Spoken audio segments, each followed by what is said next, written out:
तो दोस्तों आज हम देखेंगे कि जेनेटिक एल्गोरिदम का कोड हम आज देखेंगे और हम उससे हम इकोनॉमिक लोड डिस्पैच की प्रॉब्लम को सॉल्व करेंगे। इसी सेम प्रॉब्लम को मैंने न्यूमेरिकली बताया हुआ है।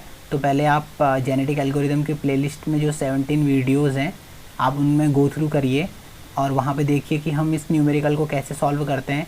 जब एक बार आप इसे कॉपी में सॉल्व कर लेंगे तो उसके बाद फिर आप एक बार मैटलैब कोड में आइए कि हम कोड कैसे जेनेटिक एल्गोरिदम के लिए तैयार कर रहे हैं। तो सबसे पहली कमांड है CLC कमांड को हम CLC कमांड को लिखने से जो कमांड विंडो देखिए ये वाली विंडो को कमांड विंडो बोलते हैं। तो कमांड विंडो CLC कमांड डालने से क्लियर हो जाती है। ओके। सेकंड है क्लियर ऑल से क्या होता है कि क्लियर ऑल कमांड से वर्क स्पेस में जितने भी वेरिएबल्स हैं वो डिलीट हो जाते हैं। उसके बाद हम ए की वैल्यू हमने इनपुट करी है 0.006 एंड 0.0075। तो जैसा कि मैंने आपको बताया था उस न्यूमेरिकल को सॉल्व कर जब हम न्यूमेरिकल को सॉल्व कर रहे थे ये मैं आपको ए और बी की वैल्यूज़ दिखा देता हूँ। ये ए और बी की वैल्यूज़ हैं जो कि उस पर्टिकुलर न्यूमेरिकल को सॉल्व करते हुए हमने डील किया था। ए की वैल्यू थी 0.006 और 0.0075, बी की वैल्यू थी 2 और 1.5। इन ए और बी की मदद से हमने इंक्रीमेंटल कॉस्ट निकाला था। ये मतलब 0.006 पहले जनरेटर के लिए था A1, ये था A2, सिमिलरली ये था B1, ये था B2। उसकी मदद से हमने इंक्रीमेंटल कॉस्ट निकाला हुआ था। तो ए और बी की वैल्यूज़ हमें दी हुई है। PD डिमांड 150 हमको दिया हुआ था उस न्यूमेरिकल में, डिमांड 150 है। P मिनिमम की वैल्यू 10 है, P मैक्स की वैल्यू है 100। तो आप देख सकते हैं कि P मिनिमम की वैल्यू हमने 10 और P मैक्स की वैल्यू है 100। LAM INC एप्साइलन और डेल P ये तीन चीज़ें जब हम इनको यूज़ करेंगे प्रोग्राम में तब हम उस समय देखेंगे कि हमने ये वैल्यूज़ इस तरीके से क्यों ली हुई है, पर अभी इनकी ज़रूरत नहीं है। उसके बाद हमने एक लूप लगाया है, फॉर लूप यूज़ किया हुआ है, जो हमने i = 1 से लेकर लेंथ ऑफ a, और लेंथ ऑफ a क्या है यहाँ पे a है, ये मैट्रिक्स है। तो इस मैट्रिक्स की लेंथ कितनी है a की 2 है। इसे आप मैट्रिक्स नहीं बोलेंगे, अगर आप वेक्टर बोलेंगे तो भी चलेगा। इस वेक्टर की लेंथ क्या है 2। तो ये जो कोड है, ये लूप है, ये i = 1 से लेकर 2 तक चलेगा। लेंथ ऑफ a = 2 है। तो हमारे पास क्या होगा, तो हमें L मिनिमम अभी इनिशियली i = 1 रखिए, तो L min 1 की वैल्यू हम यहाँ से निकाल सकते हैं इस लूप पे जाके। P min की वैल्यू हमें पता है, B11 की वैल्यू पता है, A11 की वैल्यू क्या होगी, ये होगी। ओके। सिमिलरली हम L max निकाल सकते हैं P min की जगह पे P max रख के। इसी तरीके से एक बार ये लूप ख़त्म हो जाएगा, उसके बाद फिर से जब हम इस लूप में जाएंगे तो i की वैल्यू 2 हो जाएगी, तो L min 2 निकाल लेंगे हम। सिमिलरली L max 2 निकाल लेंगे। तो ओके, तो हमारे पास जो L min और L max हमें मिल जाएगा। तो L min क्या है,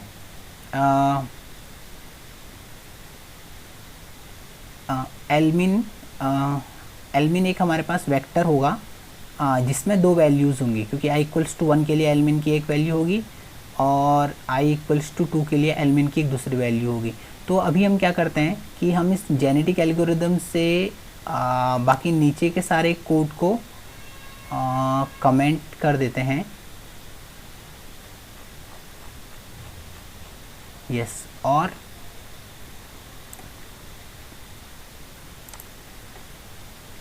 अपने कोड को रन करके देखते हैं इस पॉइंट तक, और हम L min और L max की वैल्यूज़ देख लेते हैं कि हमें क्या मिल रही हैं। सिंपली हम रन पे क्लिक करेंगे तो कमांड विंडो में हमारा कोड रन होकर आ जाएगा। तो हमने L min और L max की 2 वैल्यूज़ मिली है हमें, 2.12 और 1.65। वैसे ही L max की हमको 2 वैल्यू मिली है, 3.2 एंड 3। तो हमें टोटल हमें 4 वैल्यूज़, मतलब हमारे पास टोटल 4 वैल्यूज़ हैं, 2.12, 1.65, 3.2 एंड 3। ओके। तो अभी हमारा पहला क्वेश्चन तो ये है कि हमने ये L min और L max ये हमने किस तरीके से कैलकुलेट करे हैं। तो L min और L max कैलकुलेट करने के पीछे हमारा हमने एल एल मतलब क्या रिप्रेजेंट करता है यहाँ पर? एल एक्चुअली लैम्डा को रिप्रेजेंट करता है, जो आपको ये दिख रहा है एल मिन। एल का मतलब है लैम्डा, लैम्डा मिनिमम वैल्यू और लैम्डा मैक्सिमम वैल्यू। तो एक्चुअली हम लैम्डा मिनिमम वैल्यू और लैम्डा मैक्सिमम वैल्यू कैलकुलेट कर रहे थे। तो उसका फार्मूला हम एक बार देख लेते हैं कि लैम्डा मिनिमम और लैम्डा मैक्सिमम वैल्यू कैलकुलेट करने के लिए क्या फार्मूला होता था।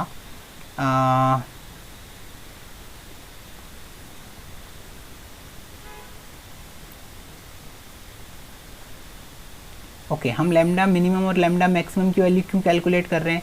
क्योंकि लैम्डा मिनिमम से लैम्डा मैक्सिमम के बीच हमारा सर्च स्पेस कहलाता है। क्योंकि हमको एक्चुअली एक लैम्डा की वैल्यू ढूंढनी है। इकोनॉमिक लोड डिस्पैच प्रॉब्लम को सॉल्व करने के लिए हमको एक ऑप्टिमाइज्ड लैम्डा की वैल्यू चाहिए होती है, जहाँ पर हमारे सिस्टम की कॉस्ट मिनिमम आ रही होती है। तो वो लैम्डा किसी एक रेंज के अंदर लाई करेगा, लैम्डा मिन और लैम्डा मैक्स। इसलिए हम लैम्डा की हम वैल्यूज़ कैलकुलेट कर रहे हैं ताकि हम उस रेंज को निकाल सकें। वो रेंज हमारा सर्च स्पेस कहलाएगा।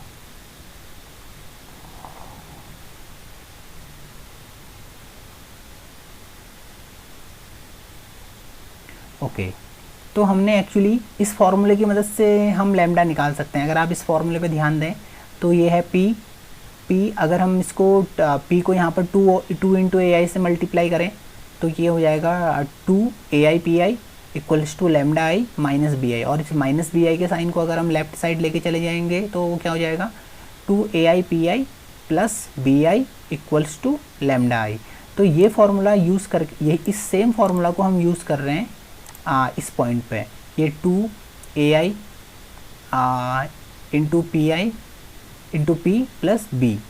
तो ये तीन टर्म्स आपस में मल्टीप्लाई हो रहे हैं, प्लस इसके बाद ये टर्म है।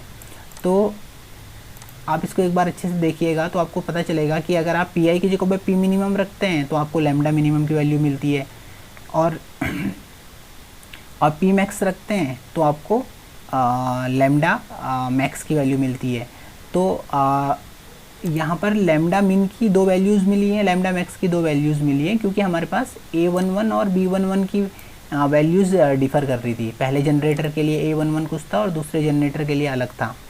सिमिलरली B11 पहले जनरेटर और दूसरे जनरेटर के लिए। तो एक लैम्डा मिनिमम हमारा पहला जनरेटर का है, जनरेटर के रिस्पेक्ट में। और तो हमें जो लैम्डा कमांड विंडो में आप देखेंगे तो हमें 4 लैम्डा की वैल्यू मिली है, लैम्डा 2.12, 1.65, 3.2। तो इन दोनों में से एक पहली वाली लैम्डा जनरेटर 1 के करस्पॉन्डिंग है, ये जनरेटर 2 के करस्पॉन्डिंग, ये जनरेटर 1 के करस्पॉन्डिंग, जनरेटर 2 के करस्पॉन्डिंग। तो टोटल हमें 4 लैम्डा वैल्यूज़ मिल चुकी हैं। अभी इन 4 लैम्डा वैल्यूज़ में से हमें सर्च स्पेस बनाना है। तो सर्च स्पेस बनाने के लिए हमने देखा था कि लैम्डा की उन 4 वैल्यूज़ में से जो मिनिमम वैल्यूज़ होगी। तो एक्चुअली अभी हम अगर मैं न्यूमेरिकल में जाऊँ तो यहाँ पे हमने ये जो देख रहे हैं आप, ये हम लैम्डा कैलकुलेट कर रहे हैं एक्चुअली। तो इन लोगों ने लैम्डा की 4 वैल्यूज़ कैलकुलेट करी हैं, 2.12, 1.65, 3.2 एंड 3। और शायद यही 4 वैल्यूज़ हमने भी कैलकुलेट करी हैं। मैं एक बार देख लेता हूँ। 2.12, 3.2, 1.65 and 3, 2.12, 1.65, 3.2 and 3, 3.2 and 3, yes exactly same.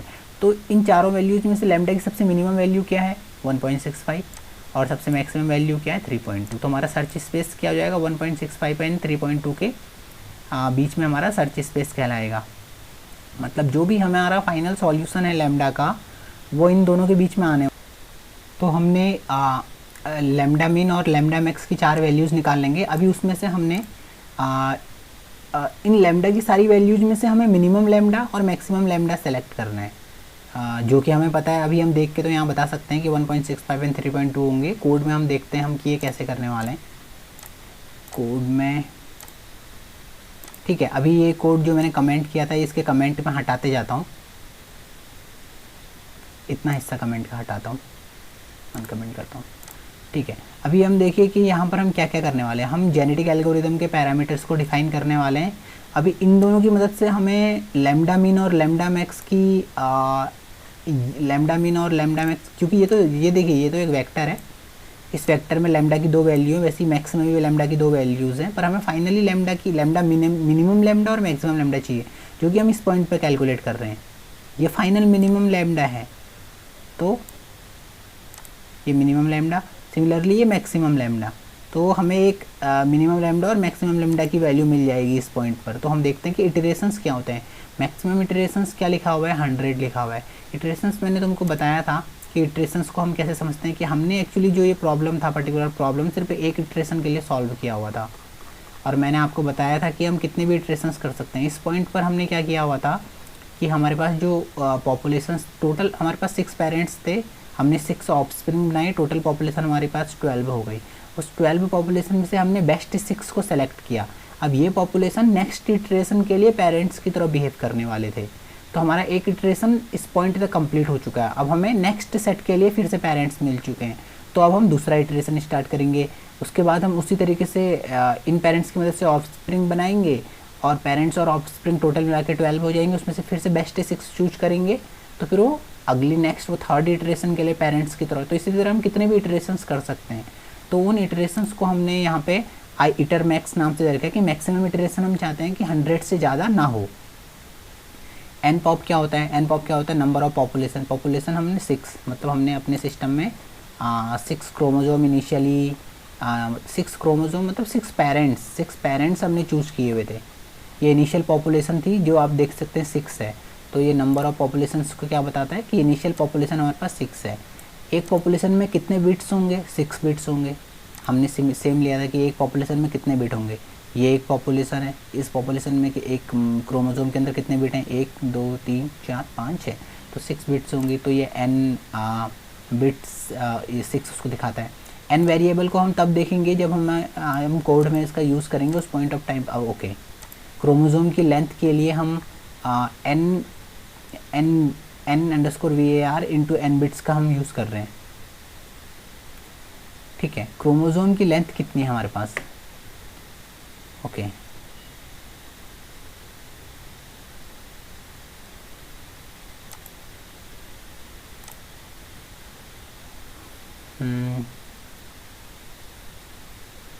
n bits की वैल्यू है 6, n वेरिएबल की वैल्यू हमने 1 ली हुई है। n वेरिएबल क्या था इस पॉइंट ऑफ टाइम पे? ओके, हम बता रहे हैं क्रोमोसोम की लेंथ। क्रोमोसोम की लेंथ क्या होनी चाहिए? 1 इंटू 6। तो नंबर ऑफ वेरिएबल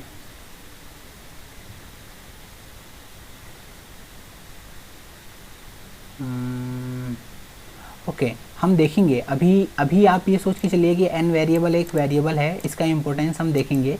क्रोमोसोम की लेंथ भी आप नंबर ऑफ बिट्स की तरह ही समझिए कि जैसे नंबर ऑफ बिट्स एक क्रोमोसोम में 6 हैं, तो क्रोमोसोम की लेंथ भी हम क्या बोलेंगे? 6 है। तो ये क्रोमोसोम में 6 बिट्स हैं, तो इसकी लेंथ भी आप 6 है। आप उस तरीके से इसको समझ लेते हैं अभी फ़िलहाल, पर आगे आने वाले टाइम में देखेंगे। अगर मुझे पता चल पाया इसका रीज़न क्या है तो मैं आपको एक्सप्लेन करूँगा। तो ठीक है, लैम्डा मिनिमम हमने क्या किया था? मैंने आपको बोला था कि हमें फाइनली लैम्डा मिन की वैल्यू चाहिए थी और फाइनल लैम्डा मैक्स की वैल्यू चाहिए थी, जो कि हमारे इस न्यूमेरिकल के हिसाब से 1.65 एंड 3.2 होने। ठीक है, और इटर इक्वल्स टू 1 हम इनिशियली सेट कर देते हैं। अभी हम इस इटर का हम यूज़ करने वाले हैं आगे पे इटरेशन, तो वहाँ पे हमें पता चल जाएगा। तो तब तक अभी हम फ़िलहाल इस पॉइंट तक अपने कोड को रन कर लेते हैं।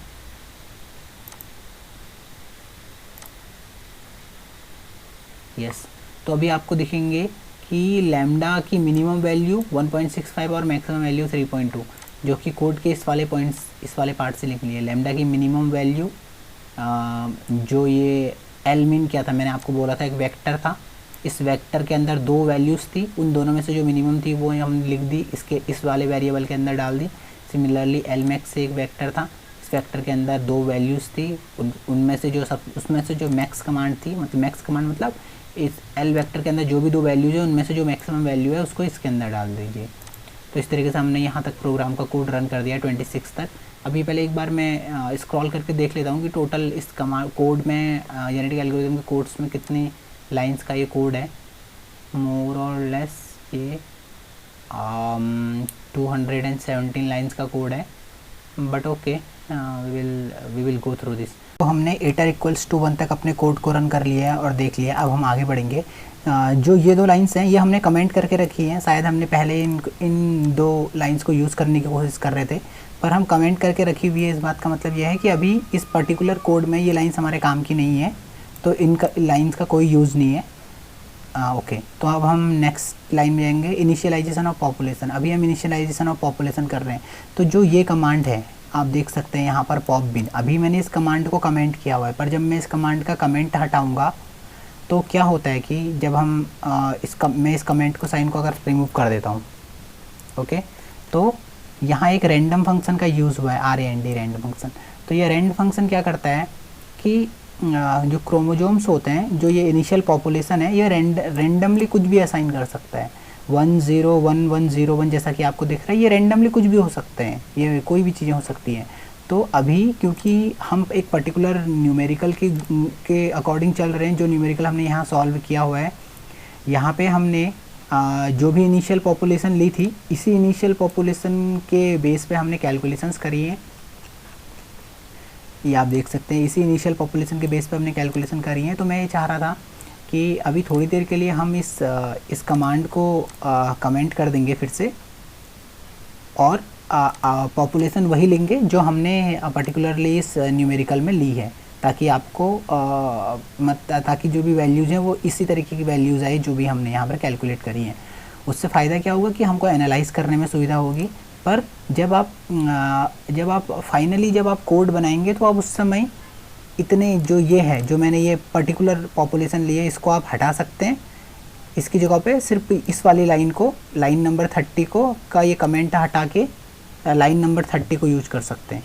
तो या तो आप सिर्फ लाइन नंबर 30 को यूज़ करिए, तो आपकी जो पॉपुलेशन है वो रेंडमली इनिशियलाइज हो जाएगी, या आप पॉपुलेशंस को पर्टिकुलरली कुछ भी पॉपुलेशन ऐसे लेके रख सकते हैं। तो अभी हमने, ठीक है, तो अभी हमारी ये पॉपुलेशंस है। इस पॉपुलेशन को मैं एक बार प्रिंट करके आपको दिखा देता हूँ।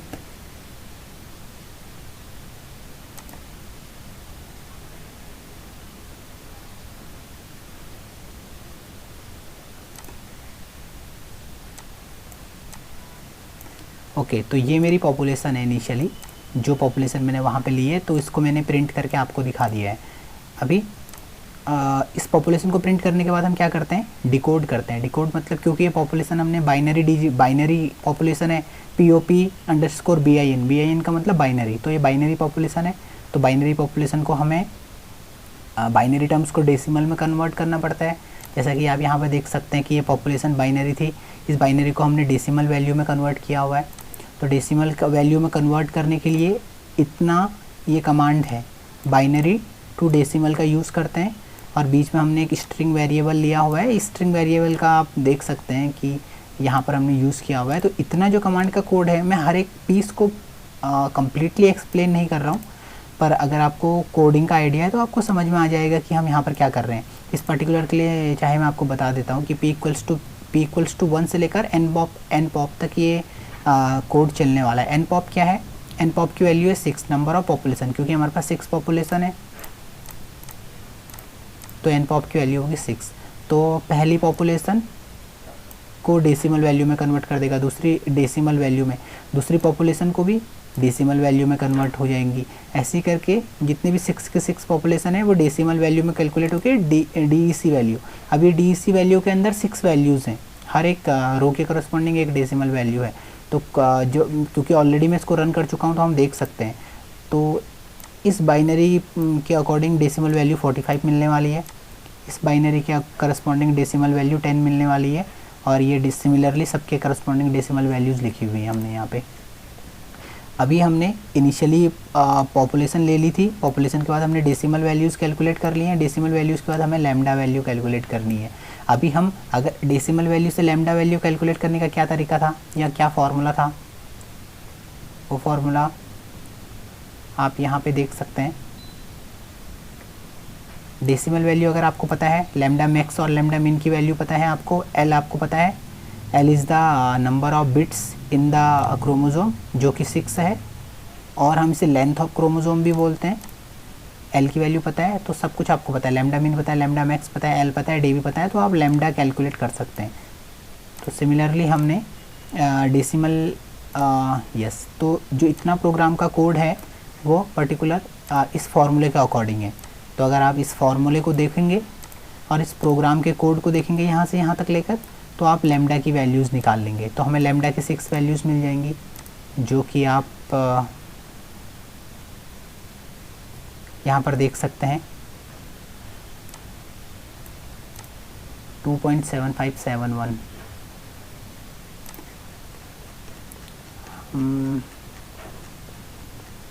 Yes 2.7571 1.8960 1.8960 2.2405 2.2405 2.7817 yes. सिमिलरली आपको मतलब इसी तरीके से ये आपको 6 लैम्डा की वैल्यूज़ यहाँ पर मिल जाएंगी। अब हर एक लैम्डा वैल्यू के करस्पॉन्डिंग हमको नॉर्मलाइज्ड एरर निकालना पड़ेगा। नॉर्मलाइज्ड एरर क्या होता है? Del P divided by P D. P of D हमें पता है, डेल पी क्या हमें पता है, ये हमें देखना पड़ेगा। देखिए डेल पी अभी हम कैसे कैलकुलेट करेंगे। देखिए एक लैम्डा, अगर आपको एक लैम्डा वैल्यू मिल गई, एक लैम्डा वैल्यू के करस्पॉन्डिंग आप P1 एंड P2 कैलकुलेट कर सकते हैं। तो 2.757 लैम्डा की लैम्डा वैल्यू के करस्पॉन्डिंग आप P1 और P2 की वैल्यू कैसे निकालेंगे? यस आपने यहाँ पे देखिए लैम्डा 1 की वैल्यू है 2.757, तो उसके करस्पॉन्डिंग P1 की वैल्यू निकली है 68.09, P2 की वैल्यू निकली है 83.8। तो अगर आप P1 और P2 को ऐड करोगे तो P1 प्लस P2 वैल्यू मिल जाएगी। और P ऑफ D ऑलरेडी हमको पता है, P ऑफ D की वैल्यू कितनी है, 150 है आई थिंक यहाँ पे। यस P ऑफ D की वैल्यू 150 है। तो del P divided by P D, del P क्या है? डेल P होगा P D minus P1 plus P2। तो अगर आप यहाँ यस डेल P क्या है? Summation of P G minus P D. Summation of P जी मतलब जो भी लैम्डा के करस्पॉन्डिंग हम ये दो वैल्यूज़ निकाल रहे हैं, इन दोनों का sum, that is the summation of P G minus P D is 150। तो हमें डेल P1 मिल जाएगा 3.11। Similarly del P2 del P3 हर एक लैम्डा के यहाँ पर आप देखिए हर एक लैम्डा के करस्पॉन्डिंग हमको P1 P2 मिलने वाला है। पहले वाले लैम्डा के करस्पॉन्डिंग P1 P2, तो P1 P2 की मदद से हमें डेल P मिल जाएगा। और P1 P2 की मदद से P1 P2 और PD की मदद से डेल P, क्योंकि डेल P का फॉर्मूला में PD टर्म भी आता है। जब आप डेल P का फॉर्मूला कैलकुलेट कर रहे हैं तो यहाँ PD भी आ रहा है, और PG मतलब P1 प्लस P2। तो इस तरीके से हम del P divided by PD निकाल लेंगे। तो हमने del P divided by PD कितना निकाला हुआ है? 6 लैम्डा के करस्पॉन्डिंग हमने del P divided by PD निकाला हुआ है 0.021, 0.757, 0.5378, 0.004। अभी सेम चीज़ को हम अगर ओके तो कोड में हम जाके देखेंगे कि कोड में हमने नॉर्मलाइज्ड एरर कैसे निकाला हुआ है।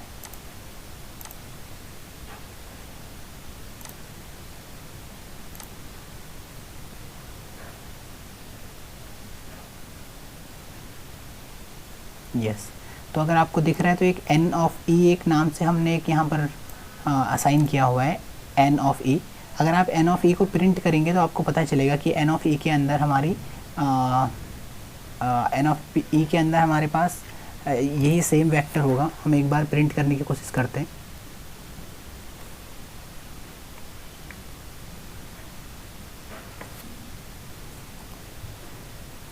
n ऑफ e को हम यहाँ पर प्रिंट करेंगे, फिटनेस को प्रिंट कर लेते हैं।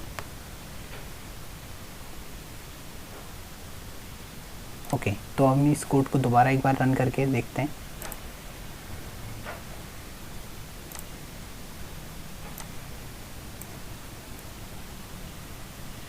यस लैम्डा वैल्यूज़ के बाद आपको n ऑफ e की वैल्यू मिली है। तो n ऑफ e की वैल्यू क्या है? 0.026, 0.021। एक्चुअली ये थोड़ी बहुत मिस्टेक होती है, तो हम ये कर सकते हैं, पर वो सेम यही वैल्यू को शो कर रहा है। सेकंड वैल्यू है 0.757, 0.757। यस तीसरी वैल्यू है 0.5373, 0.5373। ये 78 की जगह पर 73 होना चाहिए था। चौथी वैल्यू है 0.004, चौथी वैल्यू है 0.004। यस तो नॉर्मलाइज्ड एरर्स आप देख सकते हो कि नॉर्मलाइज्ड एरर एक्चुअली हाँ ठीक है। नॉर्मलाइज्ड एरर कैलकुलेट करने के बाद हमें क्या कैलकुलेट करना पड़ता है? हमें फिटनेस फंक्शन कैलकुलेट करना पड़ता है। तो फिटनेस फंक्शन क्या होता है? 1 divided by 1 plus N E. तो फिटनेस फंक्शन भी एक्चुअली हमने कैलकुलेट किया हुआ है। यहाँ पे फिटनेस फंक्शन भी हमने कैलकुलेट किया हुआ है। हम कोड, ये हमारे पास कोड है। इस कोड के अंदर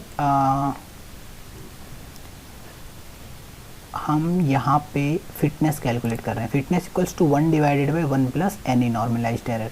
normalised error equals to error divided by PD। Error equals to error equals to absolute of del P, और डेल P कितना है, absolute of some PG1। Okay, तो मतलब ये जो बीच में है ये मैथमेटिक्स है, आपको ये समझना पड़ेगा। पर अभी हम ये आप खुद से समझिए। सॉरी, ये इतना प्रोग्राम का हिस्सा आपको खुद से समझना पड़ेगा।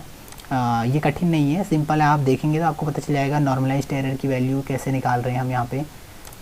नॉर्मलाइज्ड एरर की वैल्यू के लिए हमें डेल P चाहिए और PD चाहिए। तो सेम चीज़ हमें नॉर्मलाइज्ड एरर के लिए PD चाहिए, जो कि हमें पता है 150 पर डेल P चाहिए।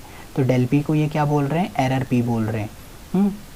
एरर P निकालने के लिए हमको क्या चाहिए, एब्सोल्यूट डेल P वैल्यू चाहिए।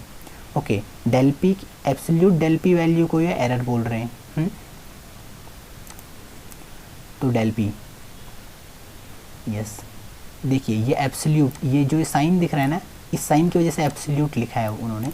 तो वो del PG minus PD value को डेल P बोल रहे हैं, और अगर इस साइन को इंक्लूड कर देते हैं तो उसको absolute of del P error बोल रहे हैं। तो इतने वाले टर्म को कोड में, इतने टर्म को हमने कोड में डेल P बोला हुआ है, और एब्सोल्यूट साइन को अगर इंक्लूड कर दे तो उसको एरर बोला हुआ है। तो हमने पहले डेल P कैलकुलेट किया, फिर एरर कैलकुलेट किया। एरर मतलब एब्सोल्यूट ऑफ डेल P, फिर हमको PD पता था। तो अभी एक्चुअली मैं ऊपर को जा रहा हूँ। हाँ, तो फिर हम ये देखेंगे कि हमने PG वाला टर्म कैसे कैलकुलेट किया था। PG टर्म के लिए हमें लैम्डा के करस्पॉन्डिंग P1 चाहिए, P2 चाहिए, फिर इन दोनों का सम चाहिए। तो इसी तरीके से, तो इसका मतलब हमको लैम्डा की मदद से P1 और P2 कैलकुलेट करना पड़ेगा।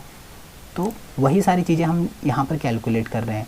लैम्डा की मदद से हम इस लैम्डा, देखिए यहाँ पर हम P1 P2 कैलकुलेट कर रहे हैं, फिर उस P1 P2 जो भी हमने कैलकुलेट किया था उसको मैच कर रहे हैं। क्या P1 P2 जो भी, जैसे यहाँ पे देखिए इस पॉइंट में, तो हमने पहले लैम्डा के करस्पॉन्डिंग P1 P2 कैलकुलेट किया, तो ये रेंज में बैठ रहा है, क्योंकि हमारा मिनिमम P 10 होना चाहिए, मैक्सिमम P की वैल्यू हमारी 100 होती है। Minimum P 10, maximum 100।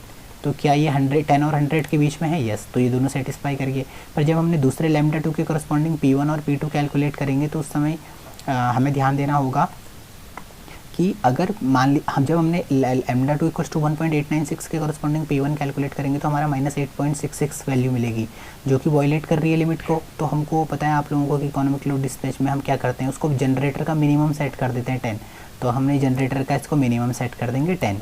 तो जब हमने जनरेटर का मिनिमम सेट कर दिया 10, तो P2 को कितना पावर देना पड़ेगा। एक मिनट, P2 की पावर को नहीं, पहले अभी हम यहाँ पे लैम्डा 2 के करस्पॉन्डिंग एक बार देखते हैं। तो इस नहीं हम P2 को अभी कुछ नहीं छेड़ेंगे, हम सिर्फ देखेंगे कि जो वॉयलेट कर रहा है उसकी वैल्यू को 10 रख देंगे।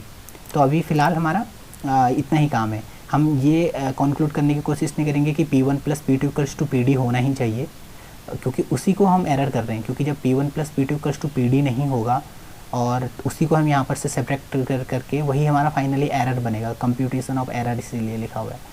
तो हम इसको जब ये लिमिट वॉयलेट कर रहा है तो इसको 10 रख देंगे मिनिमम। अगर ये अपर लिमिट क्रॉस वॉयलेट कर रहा होता तो हम मान लीजिए P1 की वैल्यू अगर 110 आ रही होती तो हम P1 की वैल्यू, क्योंकि अपर लिमिट वॉयलेट हो चुकी है, तो P1 की वैल्यू हम 100 रख देते, क्योंकि मैक्सिमम 100 मेगावाट दे सकता है कोई भी जनरेटर। तो हम यहाँ पर उस लिमिट को तब 100 रख देते हैं और फिर आगे को कैलकुलेशंस करना शुरू करते हैं।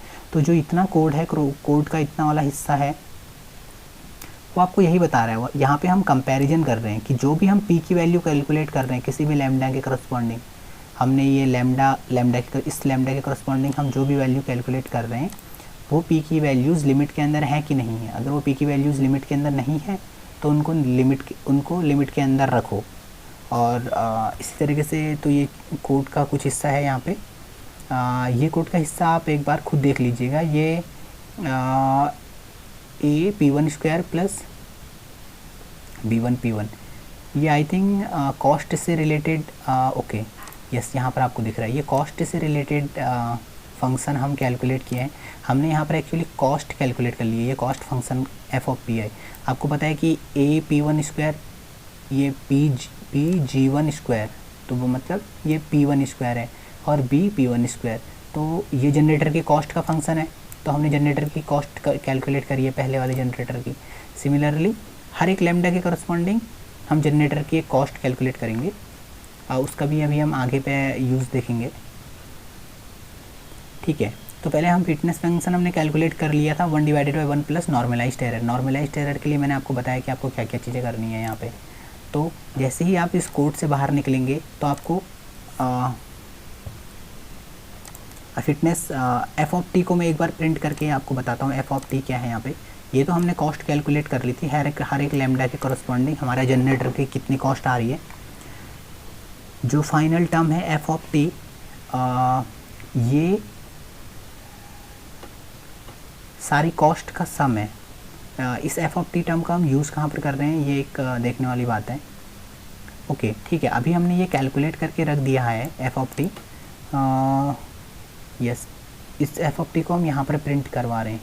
ओके ठीक है, तो अभी चलिए ठीक है, हम एफ ऑफ टी को हम कैलकुलेट करके यहाँ पर रख देते हैं। तो अभी मैं फाइनली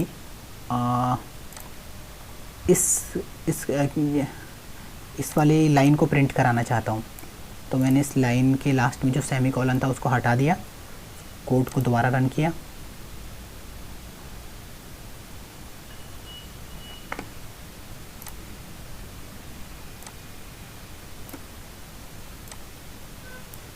ठीक है, population, decimal value, lambda value, yes. तो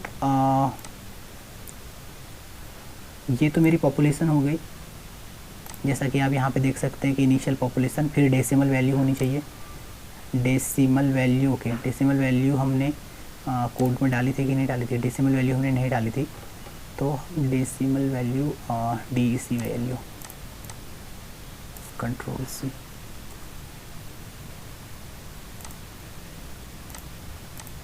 ओके, हम डेसिमल वैल्यू यहाँ पर प्रिंट करवा सकते हैं, पर अभी हम डेसिमल वैल्यू प्रिंट नहीं करवाएंगे। हम इसी तरीके से देखेंगे फिटनेस की वैल्यूज़ कितनी है, फिटनेस की वैल्यू क्या मैच कर रही है। फिटनेस PG1 FT, एक्चुअली हम देखना चाहते थे कि FT वैल्यू क्या है। FT is 328, 65, 134। Okay, FT is the total cost. Okay, तो यस, तो इस कोड में हमने क्या किया हुआ है कि हमने दो चीज़ें कैलकुलेट करी हैं। PG1 क्या बताता है, PG1 के अंदर दो वैल्यूज़ हैं, P1 और P2। तो P1 बताता है कि पहला जनरेटर कितनी पावर दे रहा है, और P2। तो जब हम PG1 को प्रिंट करवाते हैं तो हमको यहाँ पे दो वैल्यूज़ मिलती हैं। तो PG1 को प्रिंट करवाने से हमको ये दो वैल्यूज़ मिली है, तो दो कॉलम क्रिएट हो रहे हैं बार बार। तो देखो, अब अगर आपको ध्यान होगा तो मैंने यहाँ पर बताया था ये लैम्डा 2 के करस्पॉन्डिंग था, और लैम्डा 2 के करस्पॉन्डिंग याद है हमारा जो पहला जनरेटर था वो क्रॉस कर रहा था अपनी लिमिट, लोअर लिमिट को वायलेट कर रहा था। उसकी वैल्यू कितनी थी, यस, -8.666। तो हमने P1 की वैल्यू कितनी सेट कर दी थी, 10। तो वही P1 की वैल्यू है 10, और P2 की वैल्यू कितनी कैलकुलेट होकर आई थी उस समय, 26.4021। 26.4021। इसी तरीके से हर एक लैम्डा के corresponding P1 P2 P1 P2 जो हैं वो ये हैं, P1 P2 P1 P2 P1 P2 P1 P2। तो वो सारी चीज़ें हमने रखी हुई हैं PG1 के अंदर। और FT is the cost of the total cost of the generation. तो पहले तो हर एक लैम्डा के करस्पॉन्डिंग एक जनरेशन की कॉस्ट है।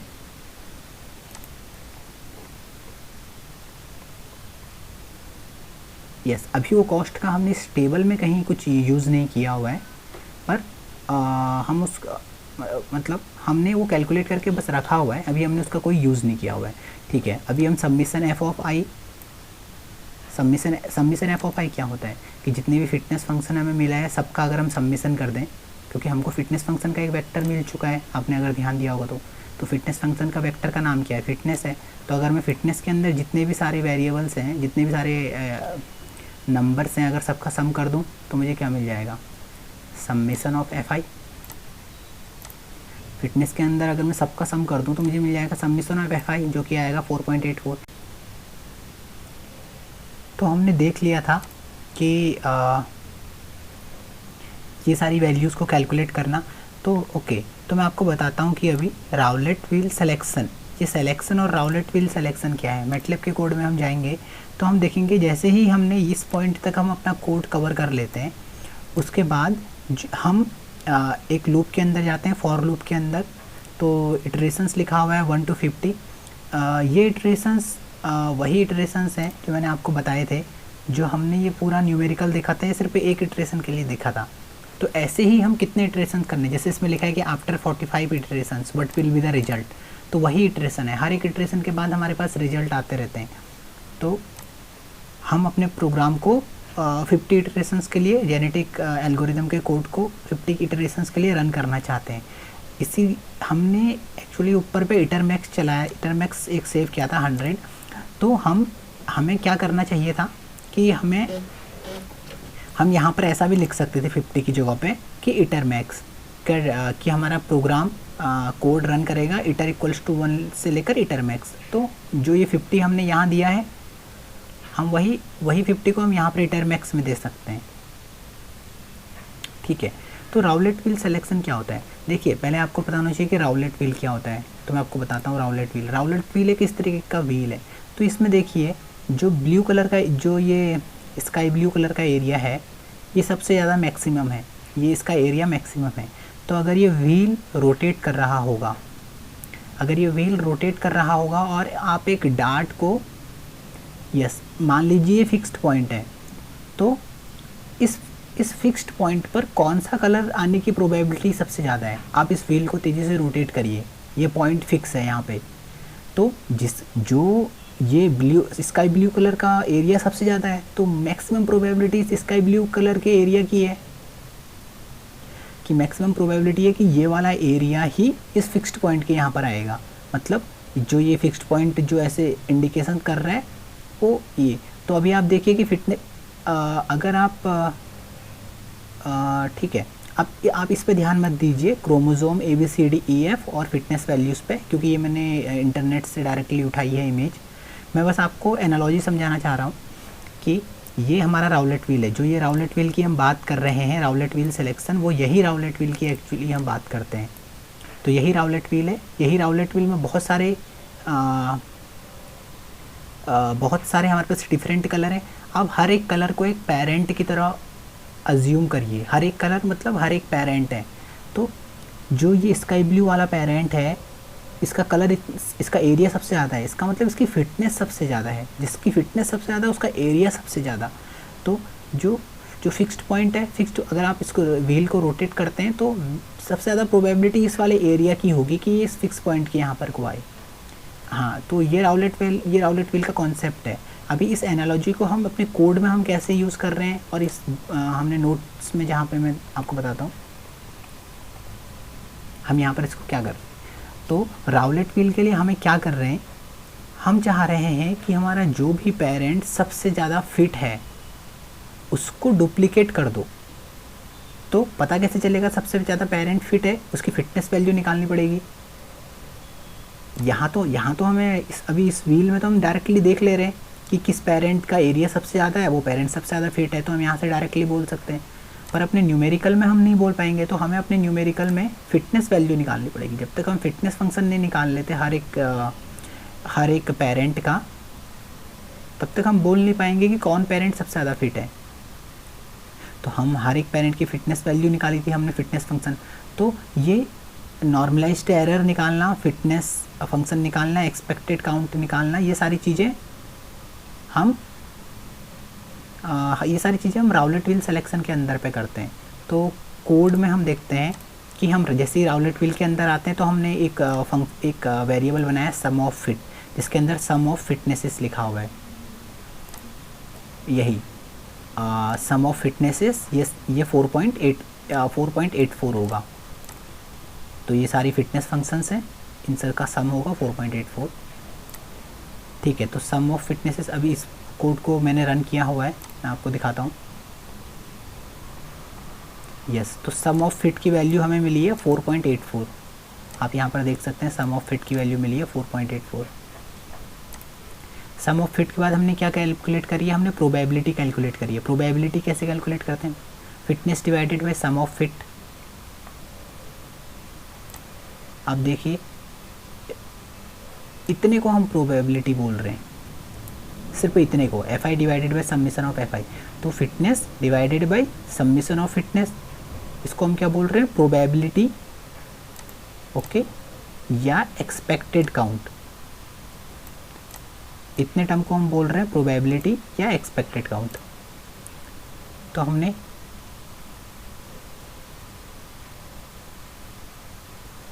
सॉरी हम इसको अभी हमने इसको प्रोबेबिलिटी बोल रहे हैं, fitness divided by sum of fit को हमने प्रोब एक वेरिएबल के अंदर डाला है, हम इसे प्रोबेबिलिटी नहीं बोल रहे हैं एक्चुअली।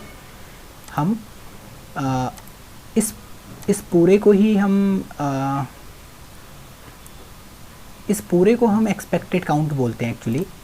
तो इतना टर्म है प्रोबेबिलिटी, इतना टर्म है पॉपुलेशन साइज। तो this probability into this population size is called the expected count. मतलब expected count equals to this F I divided by summation of F I into population size. तो जब ये इतना हिस्सा, हम इतने हिस्से को हम एक्सपेक्टेड काउंट बोलेंगे। तो ठीक है, तो हमने प्रोब नाम से एक वेरिएबल बनाया जिसमें fitness divided by sum of fit की वैल्यू डाल दी थी। उसके बाद हमने एक्सपेक्टेड काउंट निकालने के लिए इस प्रोब को N pop, number of population से डिवाइड कर दिया। नंबर ऑफ पॉपुलेशन कितनी है हमारे पास, 6, हमारे पास 6 पॉपुलेशन है। तो यहाँ पर पॉपुलेशन साइज़ कितना है हमारे पास, 6। तो ये है नंबर ऑफ पॉप। तो हमें ये क्या मिल जाएगा, ये सारी वैल्यूज हैं एक्सपेक्टेड काउंट की वैल्यूज़ 1.2142। तो अभी हम देख लेते हैं एक्सपेक्टेड काउंट की वैल्यूज़ हमें क्या मिल रही हैं। यस, 1.2142, 0.7052, 0.7052, 0.8061, 0.8061, इसी तरीके से तो हमें सारी एक्सपेक्टेड काउंट मिल जाती हैं वैल्यूज़।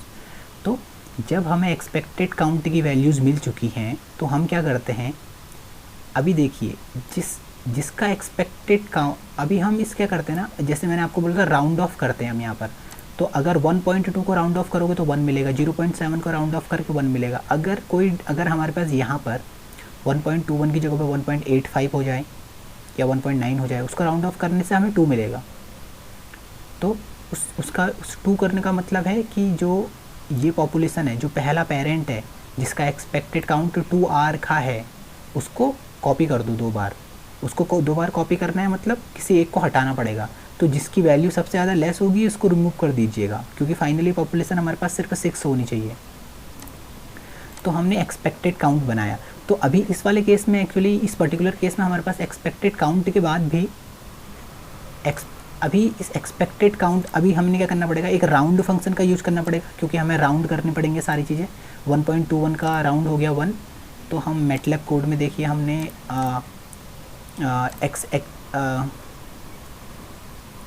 एक्सपेक्टेड काउंट के बाद एक्चुअल काउंट हमने निकाला हुआ है। तो राउंड कर रखा है एक्सपेक्टेड काउंट को। अगर हम राउंड फंक्शन यूज़ करते हैं तो एक्चुअल काउंट मिल जाता है। तो जो ये रेड कलर से 1 लिखा है ये एक्चुअल काउंट है, और ये जो है ये एक्सपेक्टेड काउंट है। तो एक्चुअल काउंट हमने कैलकुलेट कर लिया। एक्चुअल काउंट सबका 1 है, इसका मतलब किसी पेरेंट को नहीं तुम्हें डबल करना है, नहीं किसी को रिमूव करना है, क्योंकि सबका एक्चुअल काउंट है एक्चुअली 1 ही। तो सारे पेरेंट्स को एज इट इज़ हम ले लेंगे। तो हम कोड में देखते हैं एक्चुअल काउंट की वैल्यू हमें, जब हम राउंड करते हैं इसको, आप देख सकते हैं कि आप किसी को भी राउंड कर लीजिए 1 ही आना है। तो एक्चुअल काउंट हमारे पास 1 आ चुका है। तो अगर एक्चुअल काउंट 1 है, इसका मतलब जो भी हमारे पास इनिशियल पेरेंट्स होंगे वही फाइनली एक्चुअल, मतलब ये पूरी प्रोसेस करने के बाद भी हमारे पास वही पेरेंट्स बचेंगे, क्योंकि सबका एक्चुअल काउंट 1 है। इसका मतलब हर एक पेरेंट एक बार होना चाहिए। तो जैसा कि मैंने आपको बताया कि अगर किसी का अगर किसी इस पेरेंट का अगर एक्चुअल काउंट 1 की जगह पर 2 हो जाता, तो इस वाले पेरेंट को आप 2 बार कॉपी कर लेते, एक ही पेरेंट 2 बार आ जाता, और कोई दूसरा एक पेरेंट जिसकी वैल्यू सबसे ज़्यादा कम है इनमें से, वो रिमूव हो जाता, और फाइनली पॉपुलेशन हमारे पास 6 मिलती। तो हमारे पास उस वाले केस में इनिशियल जो पेरेंट्स है वो थोड़े चेंज हो जाते। तो ओके, तो ये वही पेरेंट्स हैं एक्चुअली जो हमने इनिशियली डिफ़ाइन किए हुए थे। पर अगर किसी केस में हमारे पास ये एक्सपेक्टेड काउंट की वैल्यू चेंज हो जाएंगी, तो हमारे पास ये पेरेंट्स भी चेंज हो जाएंगे। तो अभी हमने क्या करना है, अगला पॉइंट है हमारा कोड में, अगर हम जाते हैं तो ओके, तो हमने इस पॉइंट तक हम आ चुके हैं अपना। जो इतना प्रोसेस है, जो आप ये देखिए, इस कोड को देखिए, फॉर से लेकर एंड तक, इस फॉर से लेकर इस एंड तक। ये कोड हमें बीच में क्या कर रहा है कि जिस भी अगर किसी पेरेंट का एक्चुअल काउंट 1 से ज़्यादा है तो उस पेरेंट को उतनी बार कॉपी कर रहा है पॉपुलेशन के अंदर। तो इतना कोड उस पर्पज़ के लिए है कि मैंने आपको बोला था कि अगर यहाँ पर किसी की वैल्यू अगर 2 हो जाती तो उसको 2 बार कॉपी करो उस पेरेंट को, और बाकी एक पेरेंट को हटा दो सिस्टम से जो इसकी वैल्यू सबसे कम है। तो जो इतना कम कोड है वो इसी काम को करने के लिए बनाया हुआ है। तो इस कोड को आप देख सकते हैं, ये कठिन कोड नहीं है, ये आप समझ सकते हैं। तो एक बार हमें फिर से पेरेंट्स मिल गए। तो इसका मतलब अगर जो आपने इनिशियली जो पेरेंट्स चूज किए थे, राउलेट व्हील सिलेक्शन उन पेरेंट्स को चेंज कर सकता है। तो पर इस पर्टिकुलर केस में हमारे पास पेरेंट्स चेंज नहीं हुए, ठीक है। अभी हमारे पास पेरेंट्स है, अब हमें क्रॉसओवर में जाना है। क्रॉसओवर एक नई प्रोसेस है। एक्चुअली हमारे पास जेनेटिक एल्गोरिदम में 3 ऑपरेटर्स होते हैं, राउलेट व्हील सिलेक्शन, क्रॉसओवर और तीसरा होता है म्यूटेशन। तो हमने राउलेट व्हील सिलेक्शन देख लिया है। तो दोस्तों इस वीडियो को हम यहीं पर ही फिनिश करते हैं। अगली वीडियो में हम देखेंगे क्रॉसओवर। अगली वीडियो में हम क्रॉसओवर को कवर करेंगे और मोस्टली थर्ड वीडियो में हम म्यूटेशन पार्ट के साथ जेनेटिक एल्गोरिदम का कोड फिनिश कर देंगे। So thank you.